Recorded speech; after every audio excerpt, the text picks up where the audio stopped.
And then we're going to talk a little bit about what Just City plans to do about it and what this coalition up here with me plans to do about it. But first, I really want to honor Raquez McDaniel and his family in this time of incredible grief by letting Rashad step up here and say a few words to you. We will, of course, have question and answer at the end if you have questions for us. But just ask that you, of course, be respectful to the family in those questions. But as far as Just City's role in this, I'm happy to answer questions, and some of the other advocates may be able to do that too. So that's what we're planning for today. So I'm going to turn it over to Rashad right now. Hey, good morning. Good morning. I just really wanted to thank Just City and Josh for honoring my brother. Well, I think this is just a beginning. This is just a start. I think they deserve better, the inmates. I think the 201 and the justice system, they should do better. And they should go in there thinking they should be reformed and not just treated like animals. And basically, I just think they should do better down there, and really with the whole city, with the whole justice system. Thank you. Thank you. Thank you. Hi, I'm Laramie. I'm the Bail Fund and Advocacy Coordinator with Just City. Thank you, Rashad, for being here. Raquez McDaniel should still be alive. There's absolutely no reason that this had to happen. Everyone deserves to be safe in government custody. Raquez's situation is unfortunately not unique, but this one feels close to what we do because we do have a bail fund where we can get people out of the situations that they're in, and we are grieved. I am grieved that we could not do that for Mr. McDaniel. Yes. The process that should have taken place is that when Mr. McDaniel was booked, intake should only be really a 12-hour stay before you are taken to a bed, released, what have you. That's when your initial bail is set, that's when you're verified as an inmate, and that's when your charges are processed. From there, you should be arraigned within 24 to 48 hours, and if you have not been able to pay your bail, you should have a bail hearing review within 72 hours, which abides by the standing bail order. When you look at the event history for Mr. McDaniel's case, he had an arraignment set for the 21st after being booked on the 20th. That didn't happen. He had an arraignment rescheduled for the 22nd. That didn't happen. There was a bail hearing review. That didn't happen. An arraignment set for the 28th. That didn't happen, and a court date on the 29th. In my experience, and from all of our collective experiences in the courtroom, he did not appear at any of those dates because he was not taken to court. He was never assigned an attorney. An attorney would have made sure that these things happened. And so from what we can tell, the thing that got in the way, the thing that caused Mr. McDaniel to die at the hospital after being found unresponsive in intake was that he had not been taken to court to have his day in court, to see a judge, to have the opportunity to be bailed out and to go home to his family. Everyone deserves to be safe in government custody. This entire event was preventable, and it is due to negligence from the Shelby County Sheriff's Office. The incompetence of this office is deadly, because from what we can tell, with him not going to court, this is just people not doing their jobs. The people not transferring him to court, the people not processing him through. These are all responsibilities of the Shelby County Sheriff's Office. Raquez McDaniel, had he gone to court, would still be alive today. The negligence is deadly, and it is violent, and people are dying. There are currently hundreds of people sitting in intake who do not need to be there. Raquez McDaniel would still be here if the Shelby County Sheriff's Office had done their job. And the family, his friends, all of us here today, we want to know why he was never seen in court. We want to know why he was never assigned an attorney. We want to know why they did not do their jobs. Everyone deserves to be safe in government custody. Everyone deserves their day in court, and no one deserves to die while being held in jail. Reverend? Thank you so much. Greetings and my condolences. My name is Pastor Jamin Carter from Christ City Church in Midtown Memphis here, and I'm here in solidarity with Just City and with the McDaniel family. And I am here to deliver a message about imagination. See, I did not know Raquez McDaniel, but I can imagine what it must have been like for him. You hear all the time that people say, oh, I can't imagine. You know, you hear that all the time, right? But I can imagine. I can imagine how afraid he must have been in the circumstances that he was in, and that there were mental health issues going on. Do you know what it's like to feel confused? Do you know what it's like to feel afraid? Do you know what it's like to experience personal injustice of any kind? Then you can imagine what it was like for Raquez McDaniel. And so this is what I want to know. This is what I want to ask. Can our city increase its imagination? Can our sheriff's office increase its imagination? Yes.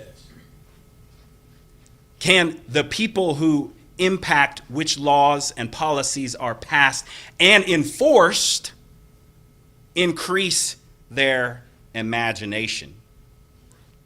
The inability to see humanity in another person, that they deserve what we deserve, is an indicting lack of imagination. And here's what I know about Memphis. It has lacked imagination on every level of our government for far too long. When we are actually able to pursue and achieve the spiritual disposition of imagination, the laws and the funding that's available will reflect that reality. That's all it takes. That is all it takes. We know, don't we know, y'all, that people with power, they do what they want in our country. There's no, oh, it can't be done. There's not enough funding. There's not enough resources. That is absolute bull honky. It is a pure lack of imagination. And I'm here with you all today. I'm here with Pastor Caldwell and Decarcerate Memphis and Micah.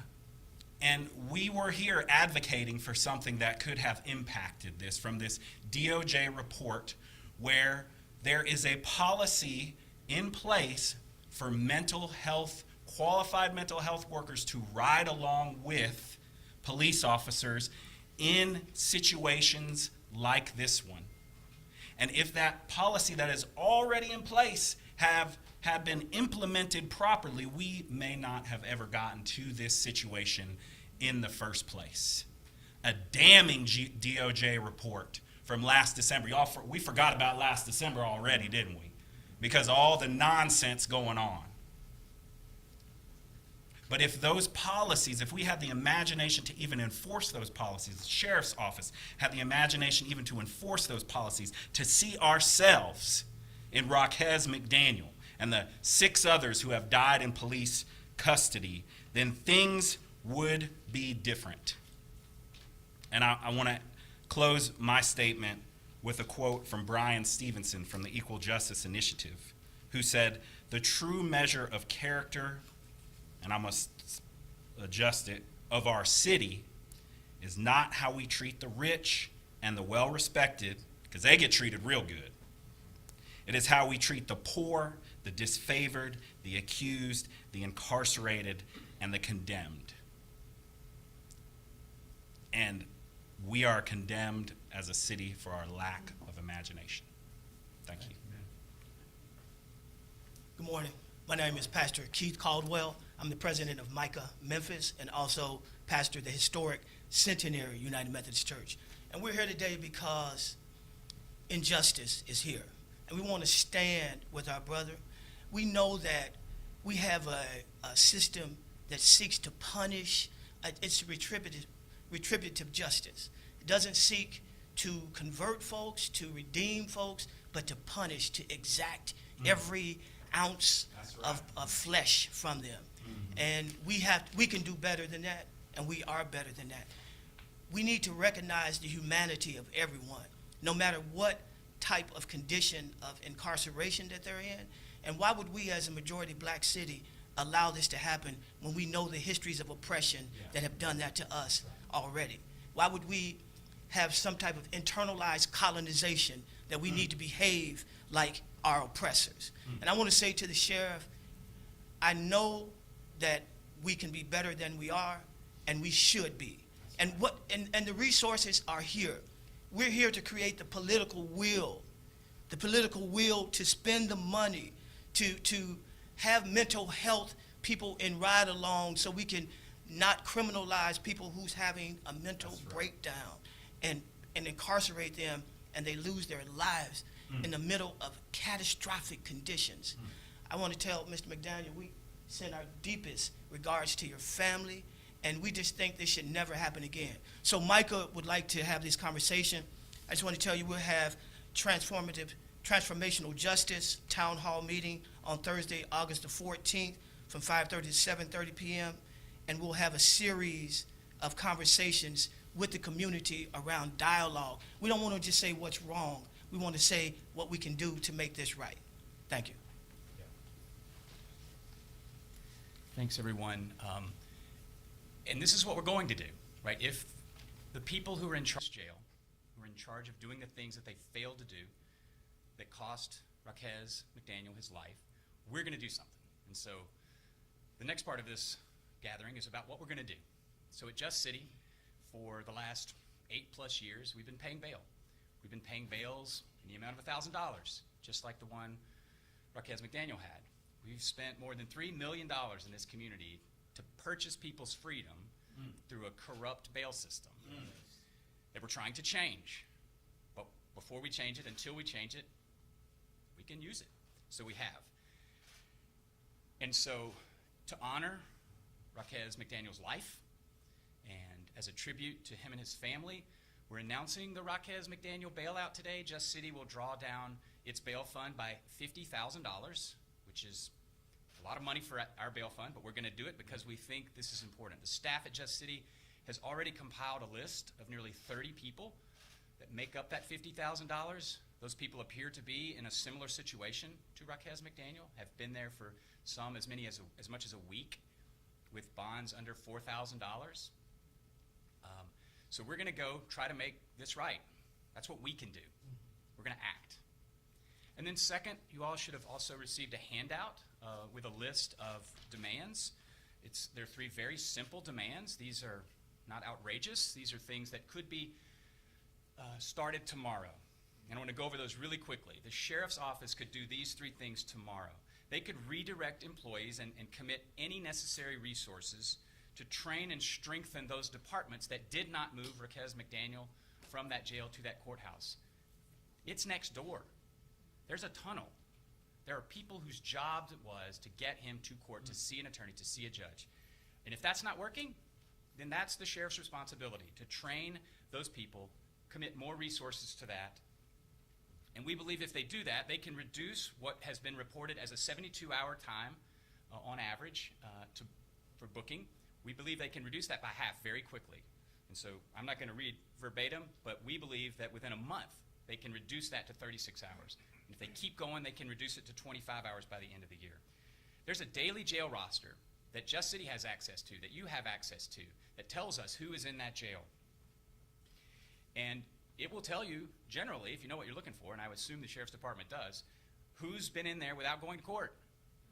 And so we want 100% of people in that jail to be in court within 72 hours. Yes. These are generally constitutional standards. We're not asking for the moon here. And finally, it's been reported that Mr. McDaniel came into contact with the police because of a call for help, for mental health help. And instead of being taken to one of the facilities in this community that is purpose-built for this, he was taken to jail, where unfortunately he ultimately died. By my review of the facts, by my understanding of the resources available in this community, he was a perfect case to go to one of those diversionary facilities. So we're calling on this sheriff to make sure that people don't even get booked into the jail if they need that kind of help. Those are three very simple, very specific demands with measurable outcomes that we expect this sheriff's department to begin to implement soon. And I stand up here with a bunch of really incredible people who are going to help us hold them accountable. As someone said, we've already started, and I want to really quickly just make sure I don't forget anyone who's standing up here with me. There are representatives up here from ARC Mid-South, from the Justice and Safety Alliance, from MICA, from Decarcerate Memphis, from Stand for Children Tennessee, from the Black Clergy Collaborative of Memphis, and from Memphis for All. Did I forget anyone? ACLU. And the ACLU of Tennessee. How could I forget my friends at the ACLU of Tennessee? I'm sorry. And we're here, as has been said, in solidarity, and we're not going anywhere. Just City's going to get busy as soon as you all leave, paying bail. We've already got the list. We've started the paperwork. We're going to take the money out of the bank. We're going to go make sure this doesn't happen to 20 or 30 more people over the weekend. So thank you. We will open it up for questions right now and do that for 5 minutes or so. Yeah. Let's go back 6 years. This wasn't happening 6 years ago. Why is it happening now? That's an excellent question. It was not happening 6 years ago. I don't think it was happening 2 years ago. And the sheriff, I think if he were asked that question, would say, well, it's the building. Well, you need to build us a new building. That building hasn't changed much in 6 years. This is not a matter of physical space. This is not a matter of bricks and mortar. This is a matter of people, as we have already detailed, not doing what they're supposed to do. I don't know why those people aren't doing that today. They were probably doing it 6 years ago. I know enough about the sheriff's office and government to know that there is a bureaucracy, that there are management structures, that there are performance reviews, that there is training, that there's accountability in those systems. And I would guess that it's just not being done now. This is a leadership problem. This is not a problem, again, of distance or space. The buildings are connected. The jail exists to get people to court. That's why we say we have a jail. We have a jail in case we have someone we don't think will get to court, or we have someone we think is a risk to the community. Those are the only two reasons we have a jail, and it's so that we can get people to court. But they're not doing their jobs, and that's the best answer I can come up with. And maybe they were doing their job better 6 years ago. For the people that with the bailout, like, are we focusing on people just that are stuck in intake at the moment, and as far as like charges and things, what is the criteria that you're looking at? We're using our normal bail fund criteria, which I can provide to you later, and we are focusing on people who are in intake. I don't think everyone on the list is necessarily in intake. I'm not sure Mr. McDaniel was in intake, just to clarify on that. But people who meet the criteria for our bail fund, which, again, the maximum amount is $4,000, and we're looking for people who don't appear to have been to court, don't appear to have lawyers yet, some of them do. We'll work with their lawyers when we need to, but we're just applying our normal criteria for paying bail and just speeding it up really fast. And I would say, too, the bail fund doesn't have unlimited resources. The way it works is that we pay full cash bail, and we get that back at the end of the case. So that's how we've been able to spend $3 million. We've revolved our money over the years to be able to spend that much. So we expect to get most of this money back. But by spending this much money right now really quickly, we're jeopardizing the long-term sustainability of this bail fund. But we believe this is important enough to do that. How does the bail fund, how does it fund, where does it come from? We raise money from the community, just like we do to support Just City, just like many of these organizations do. It's all private grant money and people who care. Marquez McDaniel, on his bail sheet, the judicial commissioner checked that he was, I believe, a danger to the community on that sheet. His charges were really just fleeing from arrest after he was, or I guess him or someone else called because he was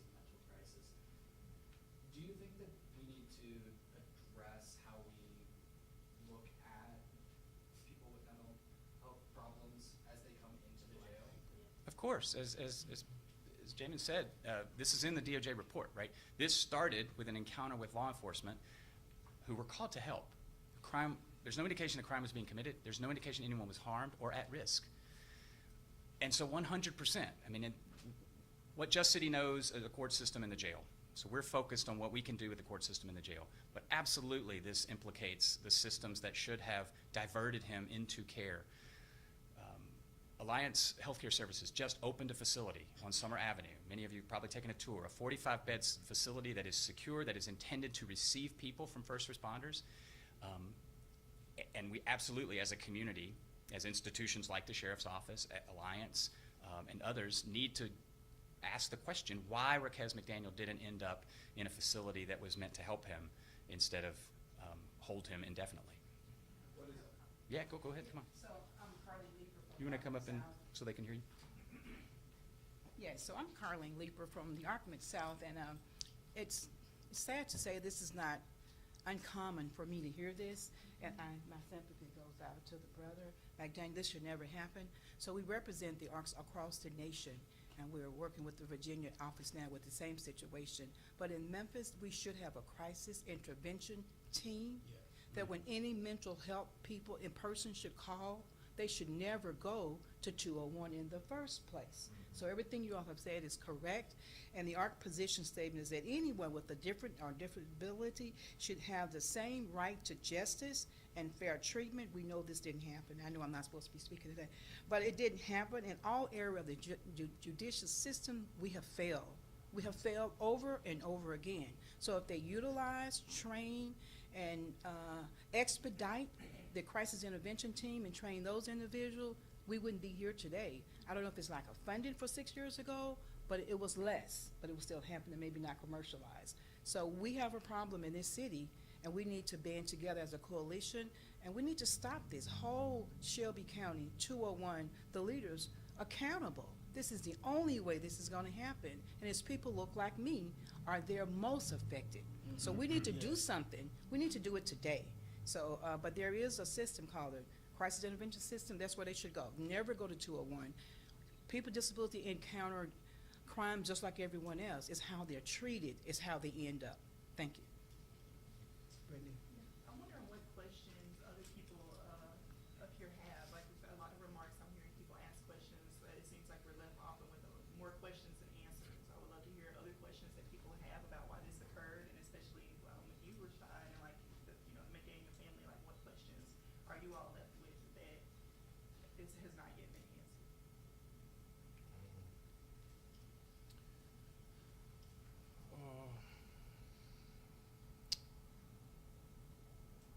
I can't think of nothing right now. I have a question for you, quick. Go Just ahead. tell me about the man your brother was. Just tell me about your brother. He was a good man. He was God fearing. What's one of the best things you remember about him? What's one of the things that you embrace about your brother the most? He was my big brother. I always had my back. I always answered the phone. He gonna always be there for me. My big brother. How close were y'all age? He was 2 years older than me, and we did everything together.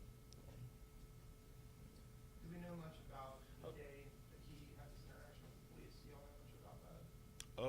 I wasn't around like that. My dad and my sister, they were there, but I wasn't too much around like that. You let some more folks answer because you keep asking. Go ahead. Thank you. My only question to you, sir, is what's your message to families who are concerned that they also might too be in the position of what, unfortunately, their family's going through at this particular time as we speak right now? Well, I mean, I think my message to those families, just like the message that so many of us have said, is that we have power. We have agency. These organizations up here exist because the people have power. We may do our advocacy differently. We may not always agree. But we have power, and those families have power. And if you have a loved one in that facility, you have some power. This jail and sheriff's office consumes a massive amount of Shelby County's budget every year. The Shelby County Commission meets every 2 weeks, and it's open to the public. And every single person who lives in Shelby County has a representative on that body. Every single person in Shelby County can drive down to that commission chambers every 2 weeks, and they can say what they want to say within reason. They'll give you 3 minutes to do it. And so if you're a family out there who can't get in touch with your loved one, contact your county commissioner. Contact the sheriff's office. We have power. We vote for those people. We pay property taxes in this community that fund this nonsense, right? This failed nonsense that's not working on behalf of our brothers and sisters and sons and daughters. And so embrace your power, speak up along with these folks. Reach out to any of us up here in the community, and we can put you to work, frankly. We can ask for your help and use it in many, many different ways. Josh, how can we contribute to the bail fund? Yeah, if you go to the Just City website, justcity.org, there's a donate button and a drop down for the bail fund if you'd like to contribute to the bailout. Again, we're going to do this regardless, but if you want to have a small part in this or a big part, thank you, Pastor. If you want to have a big part, you can certainly contribute, and every dollar that goes to the bail fund at Just City goes to bail. Right? We don't use that for overhead. We don't use that to pay salaries. So if you want to help, go to justcity.org. Click the donate button, and there's a drop down for the bail fund, and we're going to, as soon as you guys leave, get busy paying bails and trying to keep this from happening again. So, last question, Lucas Finn gets the last question. Over the last 2 years or so, we've seen kind of the conversation around the jail change and morph from like one thing to the next. I mean, I remember it being, okay, well, we need to bring more people into the jail, and then it was, we need to build a mental health wing for the jail, and then we kind of forgot about that, and now it's we need to build a completely new jail.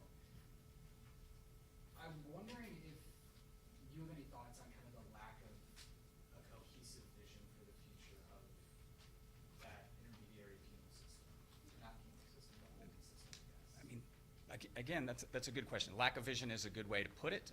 We heard a lot about a lack of imagination and a lack of vision, and that's what it is. I mean, it does not seem to me, and I think most folks up here would agree, that Sheriff Floyd Bonner is interested in solving this problem because of the lack of focus that you are referencing in your question.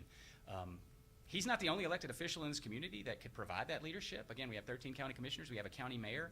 The city of Memphis has a stake in this because most of the people in that jail are put there by the Memphis Police Department. So I think it was best said by my friend from ARC Mid-South that the reason that we haven't found a vision, a strategy, a commitment to solving this problem is because the people in that jail don't look like me. And they don't look like my 2 kids, right? I have a 20-year-old kid who doesn't look like Rashad, right?